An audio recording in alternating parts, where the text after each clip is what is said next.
നല്ലൊരു മാങ്ങാക്കറി ഉണ്ടാക്കിയാലൊന്ന് നമുക്ക് അതും മാങ്ങ മാത്രം വെച്ചിട്ട് എന്ന് പറയുമ്പോൾ അതിക്ക് പ്രത്യേകിച്ചൊന്നും വേണ്ട എന്നാണ് ഞാൻ ഉദ്ദേശിച്ചത്. പിന്നെ പെരിയിൽ നമുക്ക് എപ്പോഴും കിട്ടുന്ന കുറച്ച് സാധനങ്ങളൊക്കെ ഇതിക്ക് വേണേനും.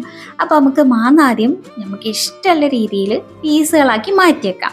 എന്നിട്ട് ഒരു ചട്ടി അടുപ്പത്ത് വെച്ച് വെളിച്ചെണ്ണ ഒഴിച്ച് അത് ചൂടായി വരുമ്പോൾ പൊട്ടി പൊടിയായിട്ടുള്ള അരിഞ്ഞ ഇഞ്ചിയും പച്ചമുളകും പിന്നെ കുറച്ച് ചെറുള്ളി അതുപോലെ അങ്ങോട്ട് തൊലി കളഞ്ഞിട്ട് അങ്ങനെ ചേർത്ത് കൊടുക്കുക. ഇതൊന്ന് വെന്ത് വരാൻ വേണ്ടിയിട്ടുള്ള സമയം കൊടുക്കണം.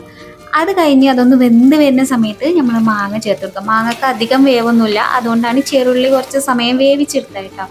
പിന്നെ അതിക്ക് കുറച്ച് മുളക് പൊടിയും മഞ്ഞൾപ്പൊടിയും ഉപ്പ് ചേർത്തോണ്ടിട്ടോ, ഞാൻ കാണിക്കാൻ മറന്നുപോയതാണ്. വെള്ളം ഒഴിച്ചിട്ട് ഇതൊന്ന് വേവിച്ചെടുക്കാം.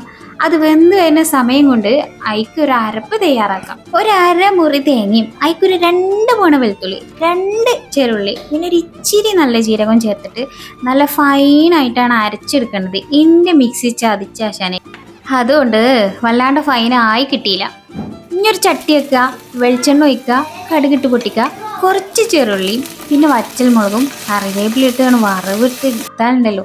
വേണമെന്നുണ്ടെങ്കിൽ ഒരു ഇത്തിരി ശർക്കര പൊട്ടി ചേർക്കാം, ഒരു ഇച്ചിരി മധുരത്തിന്. ഏകദേശം നമ്മളെ മാമ്പഴ പുളിശ്ശേരിയില്ലേ അതേപോലെയൊക്കെ തന്നെ അടിപൊളി കറിയാണ് കേട്ടോ.